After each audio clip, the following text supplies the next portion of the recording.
You are Locked On Wolves POSTCAST, part of Locked On Minnesota on the Locked On Podcast Network. Your team every day. T-Wolves, they put it all together in Julius Randle's first game back. Ant with 42. They beat the Suns tonight, 116-98. What's going on? Back in the lab, back at it. Another T-Wolves Postcast episode right here on the Locked On Sports Minnesota Network. Your team every day. Jack Borman with me, as always. Give him a follow at GRBorman13. Jack, lots to get into. Ant's 40 burger, Julius's first night back, and DDV just putting out some fires tonight. But first, quick reminder, tonight's episode brought to us by Game Time. Game Time.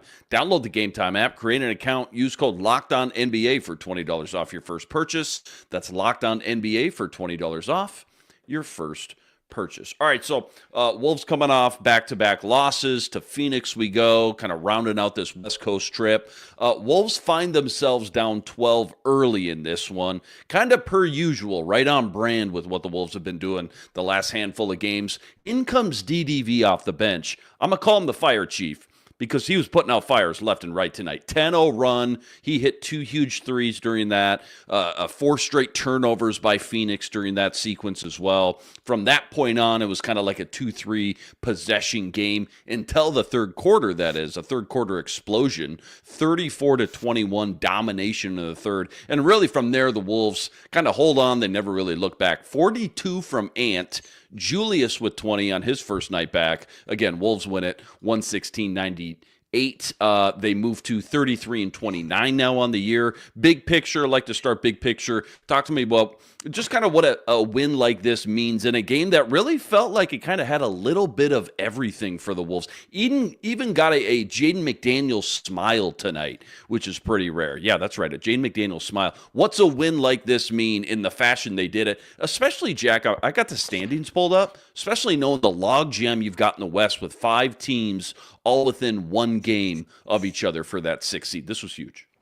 Yeah, no question. I told you the other night that the Wolves really needed to get back on track, and there wasn't a much better spot for them to do it than Phoenix, a team they've beaten 6 times in a row coming into tonight. The Wolves were in the 9 spot in the West, 1 game back of the Clippers for the 6th spot. Suns in 11th, really not totally in the postseason picture right now, 2.5 back of the 10 seed Mavericks, and the Wolves won tonight. The Clippers lost tonight, so the Wolves are back in the 6th spot, I believe, for the time being. And now they've got 4 more games here coming up where they are undoubtedly going to be favored in those games. So, gotta kind of find that, bottle it up, and keep on going. But yeah, this game felt a lot like the first round of the playoffs last season, where the Wolves just threw one big punch and the Glassjaw Suns just completely broke and did not get up off the mat. And the Wolves just kind of own this version of the Suns right now. And I don't really know another way to put it. But yeah, and also too, like kind of watching Kevin Durant, it kind of took me back to college a little bit, where there's the guy who's kind of with his girlfriend from back home, and isn't really having a great time in that relationship, and is kind of talking to this one girl in the friend group that's Anthony Edwards, and is kind of enamored by her, and you can just see where it's headed for the Suns, and he just looks miserable on this team, and everybody on the team really looks miserable. It looks like a bunch of guys that just don't really love playing with one another, and there's not a whole lot of leadership on the floor, and that certainly kind of shines through. But yeah, I think we can start with what Anthony Edwards did in this game. He was absolutely fantastic in this one. Had 44 points on a super efficient 22 shots for Ant. I think he's certainly the player of the game for me tonight in this one. And he again on 22 shots, he was 6 of 8 from 2. He was 6 of 14 from 3. He was 14 of 14 from the free throw line. I think just with the shot mix that he had, and the way that he kind of just completely took whatever the Suns were giving him and kind of used that 3-point shot in the third quarter to really get his scoring going after he had 5 assists in the first half and was making excellent reads.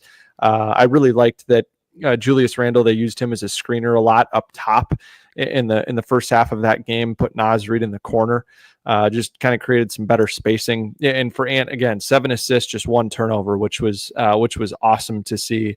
And then in the third quarter of that game, I thought was just kind of the defining kind of moment for Ant. Had 3 threes in the first 3 minutes of that third quarter, just kind of turned the game for the Wolves a little bit. And through 7 minutes of the third quarter, he was outscoring the Suns by himself, 17-16, and then had a couple more assists in there as well to kind of take him up over 20 points that he created in that quarter for the Wolves. And again, for Ant, it's the ninth game this season that he's had at least 10 free throws made, and most of those games have been since the first of the year. So it's good to see him continuing to play downhill. I love that you segued right into Ant being the player of the game, but you didn't let me play my new graphic, Jay. This is the Locked On Player of the Game.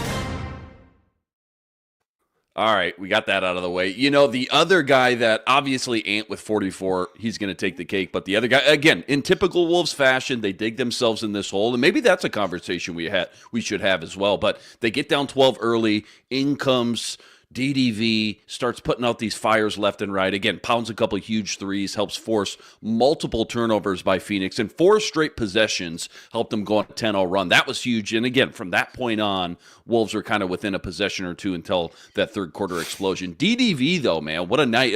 Put into words best you can what he's meant for this team in the little sample size they've had him back from that toe injury.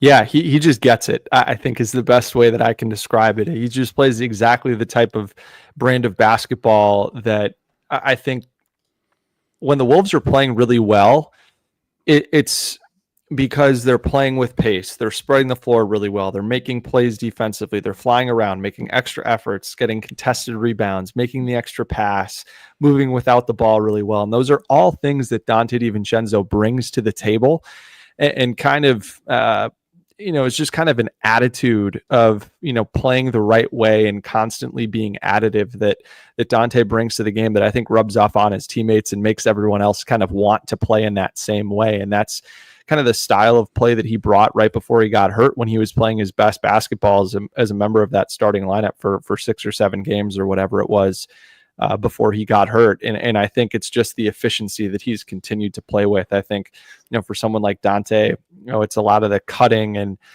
ball move or ball handling and defense and cutting and all that stuff. Like we've talked about the last couple of games here since he's come back, that was kind of the extra step he needed to clear. He's been able to shoot for a while. So it's been nice to see that shooting immediately translate for Dante as well. And then, he's been really efficient as a playmaker.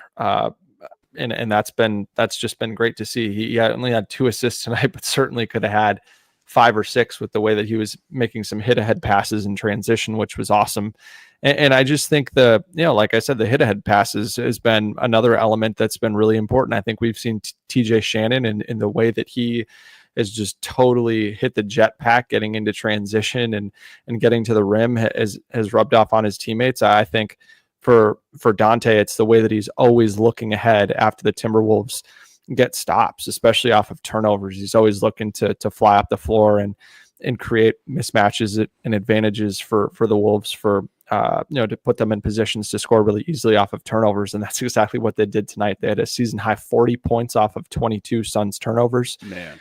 And 40 points is that's out of this world, right? I mean, someone or something is super special and unique out there, because 40 points off turnovers, that's insane. Wolves had 8 turnovers. They had 18 steals. I mean, we're talking about DDV leading the team with 5, but 18 steals tonight, man. 40 off turnovers. That's unbelievable.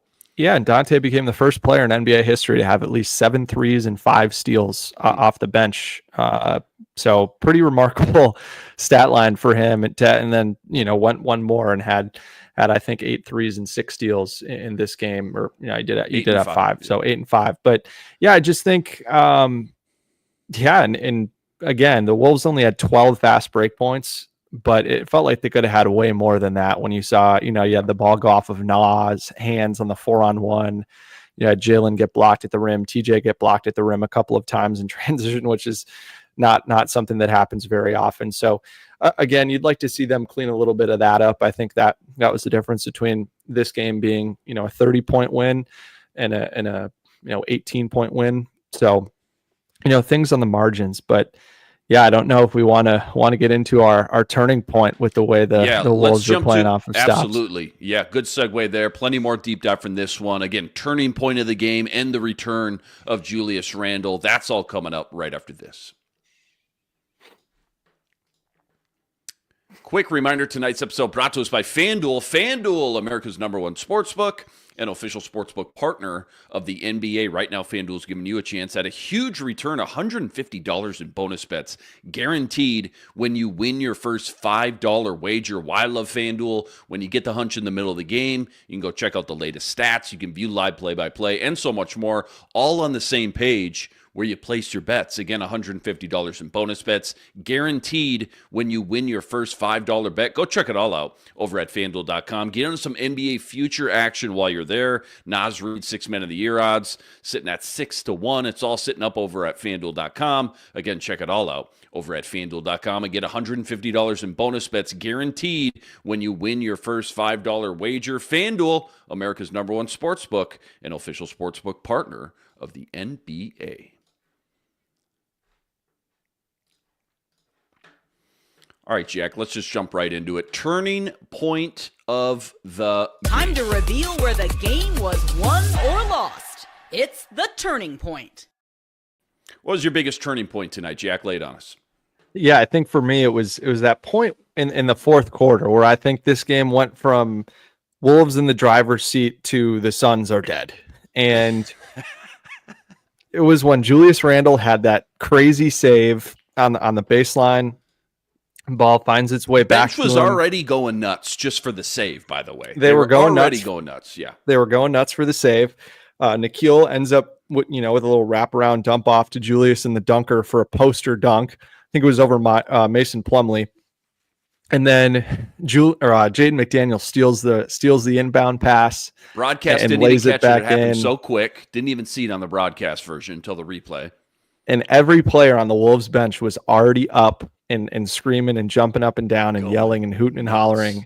Yeah. And then you had Ant and Mike Conley just pick Jaden up, hugging him, just loving him up. And he just had the biggest smile on his face. Like, Jaden McDaniel's smile, man. Finally. Yeah. So that was awesome to see. I just think that it not necessarily was, maybe the turning point of this game, but I think could totally be a turning point in terms of the Wolves really becoming a serious outfit for the next 2-3 weeks here as their schedule softens up and they've got a chance to kind of make a run in the standings and separate themselves from this kind of slew of teams that you mentioned off top that are kind of in this, are they going to make the play in? Are they going to be safe from the play in that 5 or 6 spot?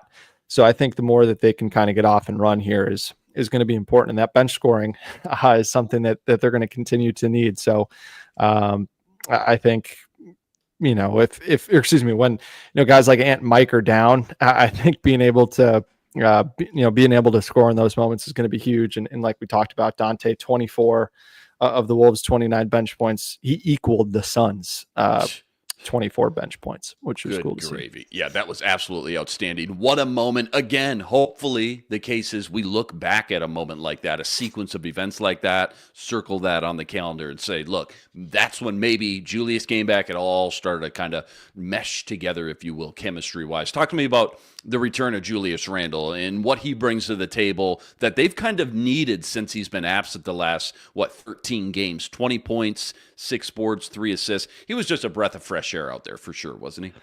Totally. Julius was fantastic in this game. I think you've seen the Wolves really struggle to find other guys that can create their own shot consistently. Yeah. I think we've seen Naz do it at times. We've seen Jaden do it at times. We just haven't seen them do it super consistently with consistent success.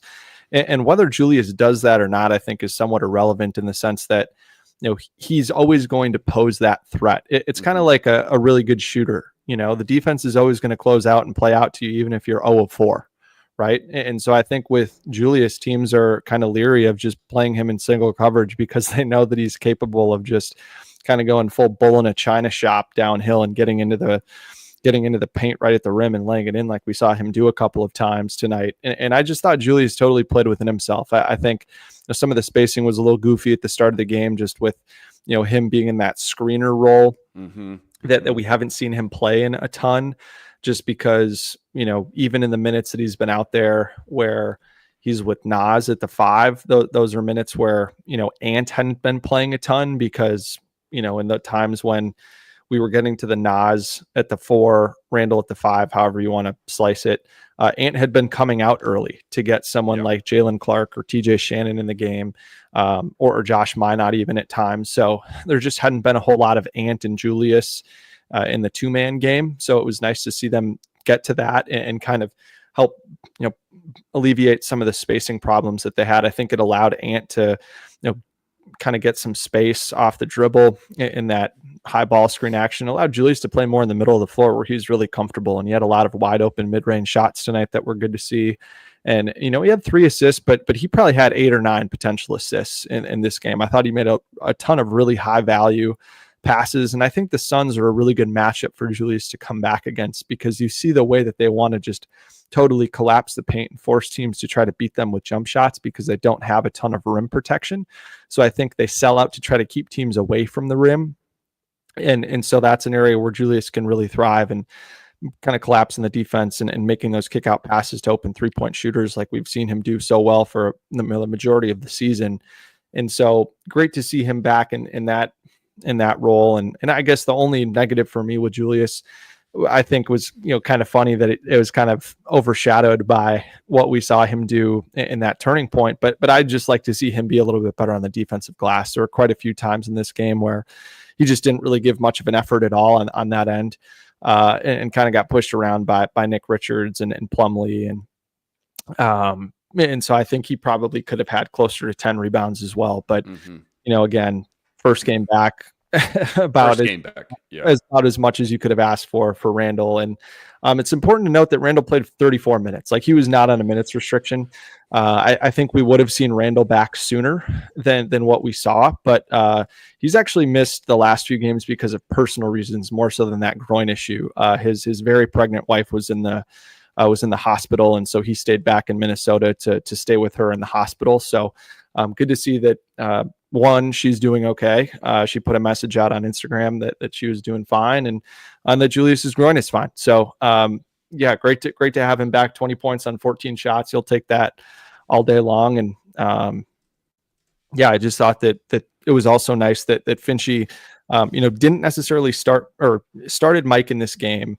And I think a lot of people, myself included, at first were like, what are we doing here? Let's Dante starting. But I think a very clear point of why Mike started in this game was because Finch wanted to get back to Dante and Julius playing together a little bit more. We saw a lot of that when those two guys were both playing really well before Dante got hurt. And, I think when you bring Dante off the bench and Julius is playing those backup 5 minutes at the end of the first quarter, those two guys are then going to be out there on the floor at the same time. And I think that allowed them to set a little bit of a tone of trying to fly up the floor, play in transition, play quickly off of stops, get Julius in more of a flow so they can play through him as more of a featured scorer. And I thought that strategy worked out really well, even though Mike Conley struggled again in this game, only played 20 minutes. So I think in terms of, being able to get away with guard or having Mike Conley guard Bradley Beal and Bradley Beal not just torching them, I think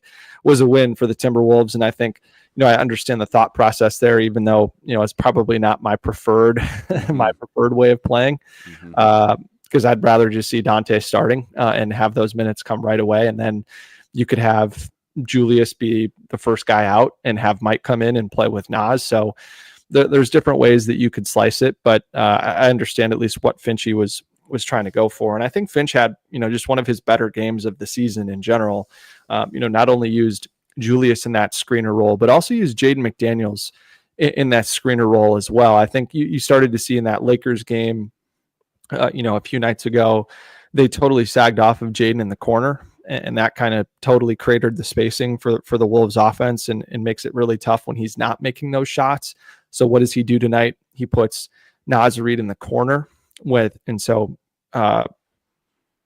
Julius is the screener in those kind of early minutes. And then when Julius goes out, you have Nas at the 5, Jaden at the 4. Jaden was the screener with Nas in the corner. And then when you also have Dante out there in that, McDaniels Reed front court, you have Dante DiVincenzo in the strong side slot so that teams can't play in the gaps off of Ant, because you have Dante one pass away ready to fire off a 3. And then the guy in the weak side who's guarding Nas in the weak side corner can't sag off and defend the rim or tag the roller, because then you can just have Ant throw a skip past Nas in the corner. So I think it puts defenses in a little bit more of a bind. And so I really like that adjustment from Chris Finch. And I think that's something that we'll continue to see more of if Jaden plays with Nas and Julius in the non-Gobert minutes once Rudy does come back, hopefully sometime this coming week.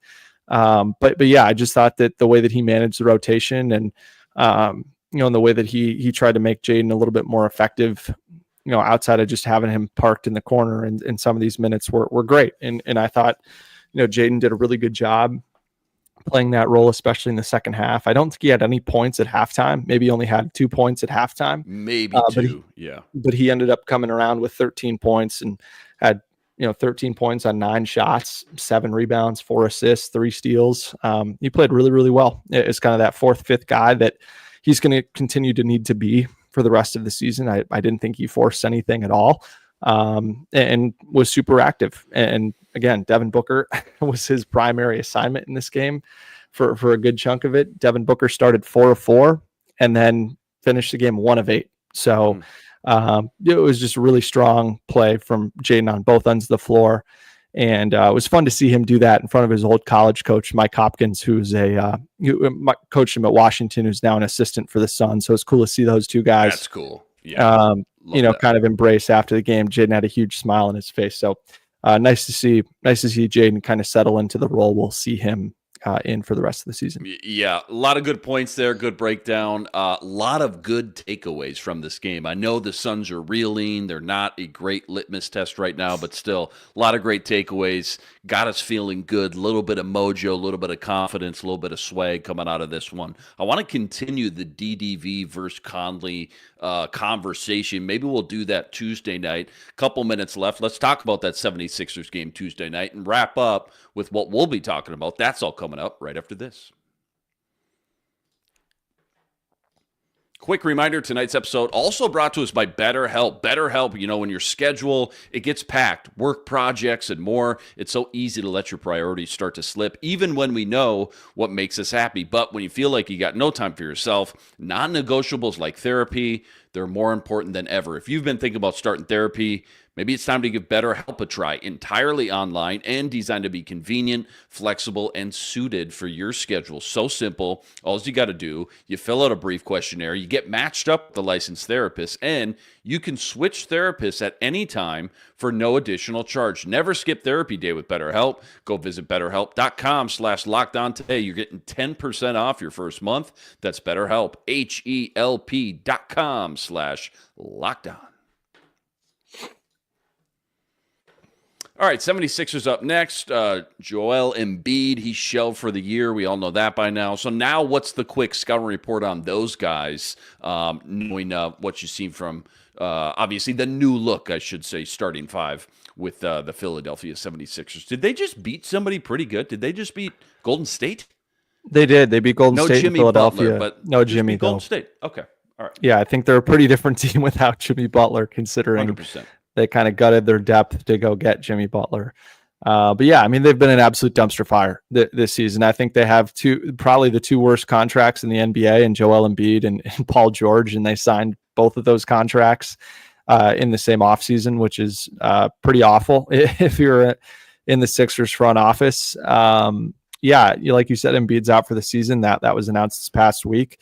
But it's freed up more time for Gershon Yabusele, who's been great lately. I know some people may remember him for posterizing LeBron James in the gold medal game in the Olympics.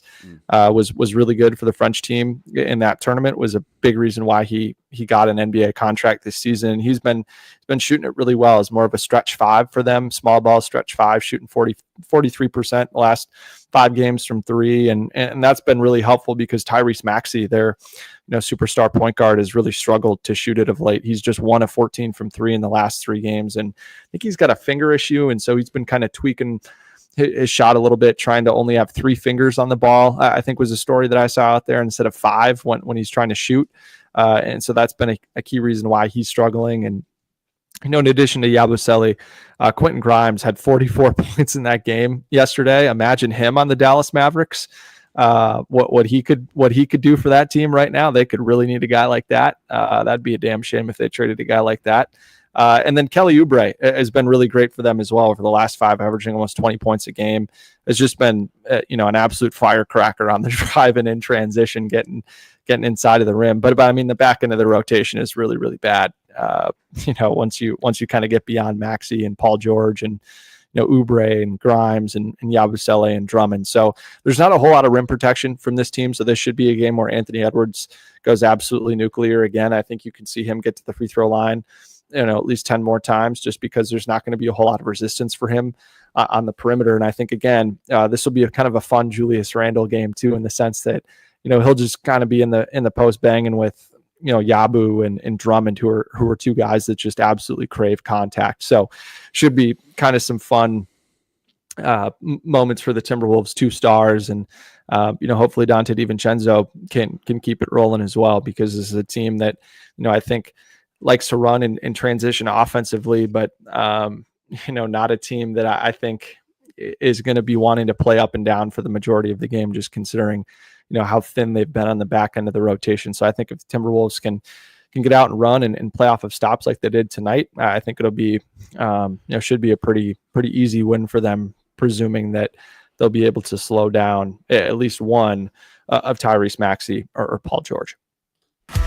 This is what you'll be talking about. Jack, what's the water cooler talk tomorrow at work after this game? What's people going to be talking about in the group chats tonight and tomorrow morning about this team and this game specifically, I guess? I think you'll be talking about the exclamation point potentially and what could have been. I think that would have been the craziest dunk I have seen in a game in as long as I can remember, if Anthony Edwards would have thrown that down. I think the way that Dante DiVincenzo wanted to give Anthony Edwards that highlight, and the way Bradley Beal just made a completely Bush League 2-handed push. Should have been thrown out of the game for that. I mean, he's lucky. Ant was not happy about that. Yeah. He's lucky Ant didn't end up, landing awkwardly, because I think everyone on the Wolves bench would have just beat the pulp out of Bradley Beal if that happened. But yeah, I think when Mike Conley, it was a tweet I saw from Jace Frederick, it just said, if Mike Conley needs to be separated from somebody, that tells you all you need to know. And I think that's pretty true. And it's just kind of summed up. It's just kind of summed up the way that, this Timberwolves team has been openly disrespectful of the Phoenix Suns. And they've just thoroughly dominated them on the court. And the Suns have had a really difficult time taking that beat down with some of the things that we've seen Devin Booker get into with Jaden McDaniels, and now Bradley Beal, with a really,